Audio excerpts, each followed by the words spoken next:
Assalamualaikum warahmatullahi wabarakatuh. Syukur alhamdulillah kita persembahkan kepada Allah Subhanahu wa taala. Shalawat dan salam kepada Rasulullah sallallahu alaihi wasallam. Bapak, Ibu serta saudara-saudara sekalian, saya M. Rakib Jamari dari Pekanbaru, Riau, Indonesia.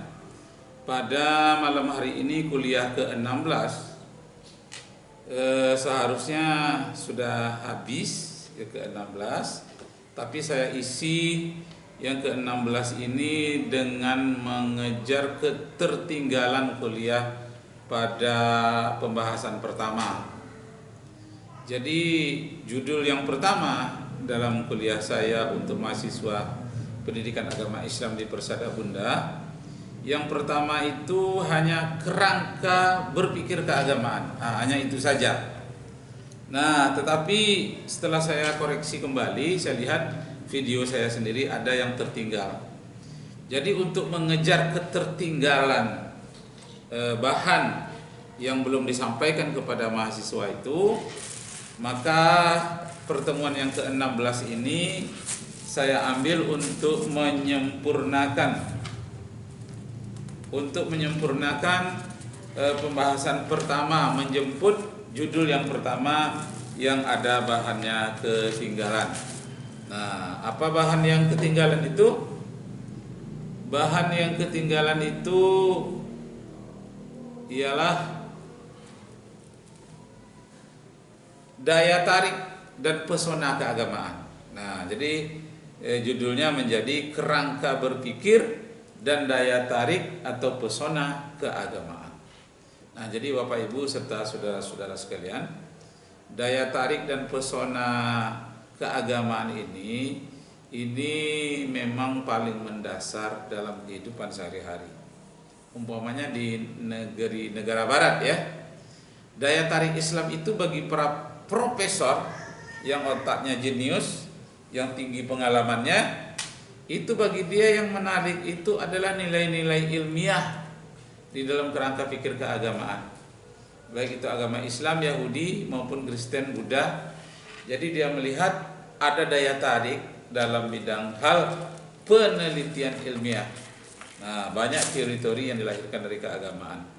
Dalam bidang keagamaan Islam, umpamanya Maurice Bucaille itu tertarik tentang pembedahan mayat Firaun, karena dia hubungkan dengan surat Yunus ayat 92 yang berbunyi falyawma nunajjika bi badanika litakuna liman khalfaka ayatan wa inna katsiran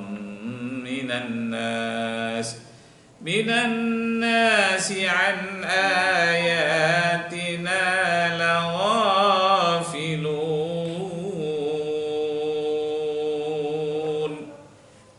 Pada hari ini, hai Firaun, aku selamatkan tubuhmu, jasadmu, untuk menjadi pelajaran bagi umat-umat di belakangmu. Nah, cerita Firaun ini ada di dalam Taurat, Zabur, dan ada di dalam Injil. Nah, juga ada di dalam Al-Quran. Tetapi di dalam Al-Quran ini lebih dirinci bahwa jasad Firaun itu diselamatkan. Sedangkan dalam kitab-kitab lain tidak ada disebutkan bahwa jasad Firaun itu akan diselamatkan. Inilah yang pesona yang sangat menarik oleh Maurice Bucaille. Kemudian ada lagi Castiel, ahli tentang lautan, ahli tentang kelautan. Dia bercerita penemuan antara dua lautan yang tak bertemu, yang satu tawar lagi segar, yang satu asin lagi pahit, tidak bertemu. Nah, ditemukannya hasil penelitian ini di berbagai lautan, tapi yang paling menjolok adalah di Selat Gibraltar antara Maroko dan Spanyol. Nah, diceritakan kepada masyarakat dunia. Apa kata profesor yang mengujinya? Itu sudah ada di dalam Al-Quran, surat Ar-Rahman ayat 19, surat 33 tentang Barzakhul Bahraini, adanya pembatas antara dua lautan. Ada disebutkan di dalam surat Al-Furqan ayat 53 dan di dalam surat Ar-Rahman ayat 19. Nah, ini daya pesona, daya tarik agama bagi para intelektual yang meneliti tentang agama, berbagai-bagai agama, berbagai kitab suci, termasuklah Al-Quran. Nah, kemudian yang kedua, daya tarik keagamaan itu yang paling hebat itu adalah dari segi kebersihannya. Jadi agama yang membawakan kebersihan itu betul-betul punya daya tarik. Ini misalnya, sebetulnya seluruh agama ya mau saya sampaikan, tapi karena waktu kita terbatas, jadi kita satu segi saja. Misalnya ya, di Jerman ada seorang tukang cuci, laundry, yang menangani beberapa asrama. Satu asrama orang Islam saja, satu asrama orang Nasrani, satu asrama orang Yahudi, satu lagi orang Konghucu, karena dia selalu berteman dengan orang seagama.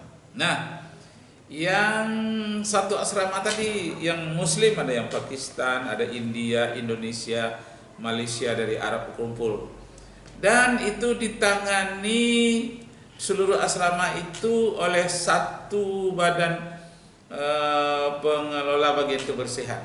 Nah, sampai dia kepada bagian pakaian dalam maupun pakaian luar yang oleh mahasiswa-mahasiswa Muslim di Jerman, katanya tidak ada bau busuk sedikit pun.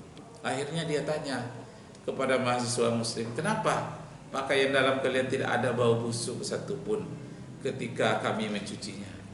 Katanya celana dalam kami, pakaian dalam kami itu akan kami bawa sholat. Jadi ketika kami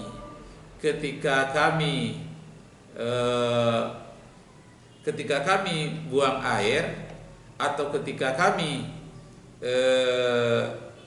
sudah membersih-bersih, tidak kami lap dengan pakaian kami dan tidak kami bersihkan dengan singlet kami, tapi tetap kami bersihkan dengan yang lain. Kenapa? Karena hal itu akan dibawa sholat sehingga terasa bersih dan tidak berbau sama sekali. Sedangkan yang lain itu ada yang sebau bir, sebau minuman keras, ada yang sebau makanan-makanan, dan sebau pipis dan buang airnya yang tidak teratur. Kalau orang Islam ini teratur, akhirnya dia terpesona dengan kebersihan setiap tahun. Sudah berganti mahasiswanya, tetap juga yang di tempat laundry yang bagian menangani mahasiswa Muslim itu, baik laki-laki maupun perempuan, tidak ada baunya. Tempat yang lain berbau busuk. Nah, rupanya hal ini membuat mereka bagian laundry ini terpesona. Setelah dia terpesona dan akhirnya memilih masuk agama yang dia membuat dia terpesona. Jadi rupanya ada sisi-sisi yang menyebabkan orang terpesona dengan suatu agama. Nah, tertarik dia dari segi itu. Nah, yang terbaru yang saya baca adalah beberapa pemudi di Amerika, beberapa pemudi pula di Jerman, beberapa pemudi pula di Inggris. Saya baca katanya Islam mempunyai daya pesona pada pemudanya, pada laki-lakinya. Kebetulan yang membuat pernyataan itu yang wanita pula. Tidak jelas apakah dia karena dia jatuh hati, tidak tahu.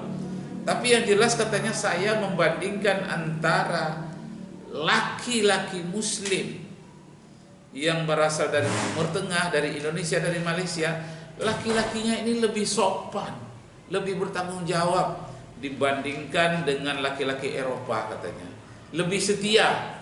Disitulah saya punya saya katanya tertarik dengan agama Islam. Jadi banyaklah mahasiswi di Jerman, di Inggris masuk Islam karena katanya Islam mempunyai daya tarik dari segi pesona, lelakinya lebih setia. Walaupun di dalam Islam dibolehkan poligami, tapi yang ditemukannya tidak satu pun yang berpoligami, sekalipun dia orang mampu dan sangat setia dengan istrinya. sangat setia dengan pasangannya, sangat setia dengan temannya. Nampak dia menjadi pelindung dari wanita-wanita, sekalipun wanita itu tidak seagama dengannya, tetap nampak gaya cita rasa perlindungannya itu. Nah, kemudian dia temukan dalam Al-Quran surat An-Nisa ayat 34. Ar-rijalu qawwamuna 'alan nisa bima faddalallahu ba'duhum 'ala ba'di wa bima anfaqu min amwalihim ila akhirih. Laki-lakilah yang merupakan pelindung bagi wanita, karena Allah telah memberikan kelebihan kekuatan fisik dan mental kepada laki-laki. Nah, akhirnya mempunyai daya tarik bagi wanita-wanita Eropa itu. Punya daya tarik laki-laki Islam ini dari segi kesetiaannya. Mungkin kebetulan yang dia temui itu ya orang-orang yang terpelajarnya.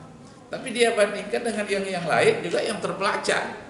Tapi yang terpelajar di kalangan yang dia temui itu adalah orang-orang yang sangat setia, orang-orang yang sangat bagus. Dari tahun ke tahun dia perhatikan, sudah berganti-ganti mahasiswanya, sikapnya sama, bahwa laki-lakinya lebih setia dibandingkan dengan laki-laki Eropa, lebih setia dibandingkan dengan laki-laki dari negara komunis maupun yang datang dari Cina maupun yang datang dari tempat-tempat lain.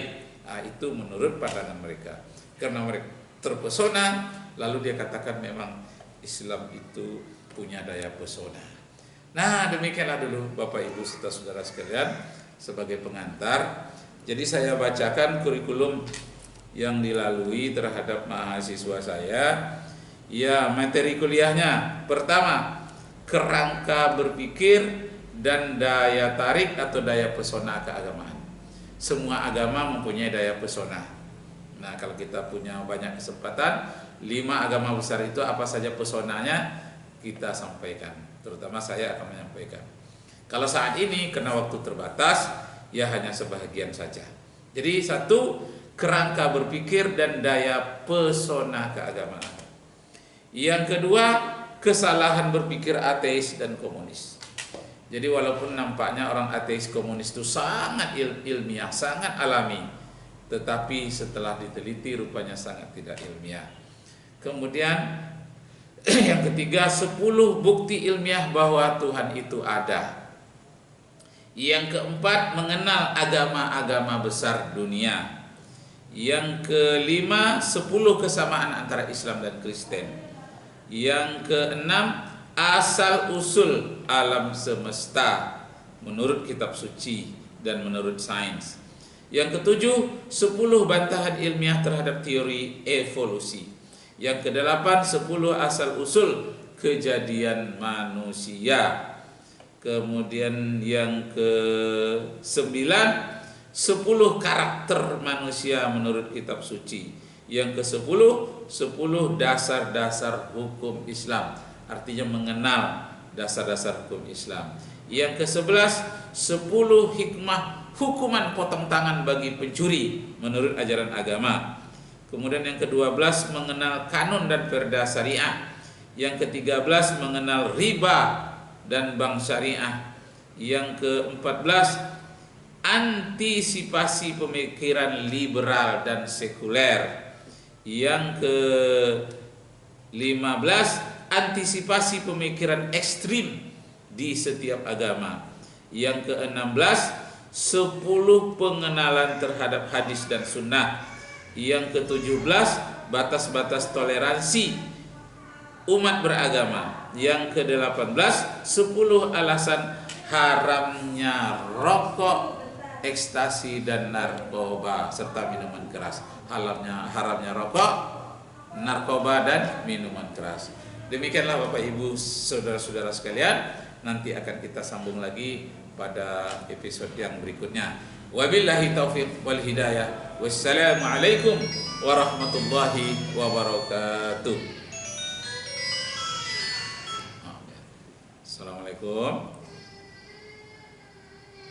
Iya. Oh iya iya iya iya iya.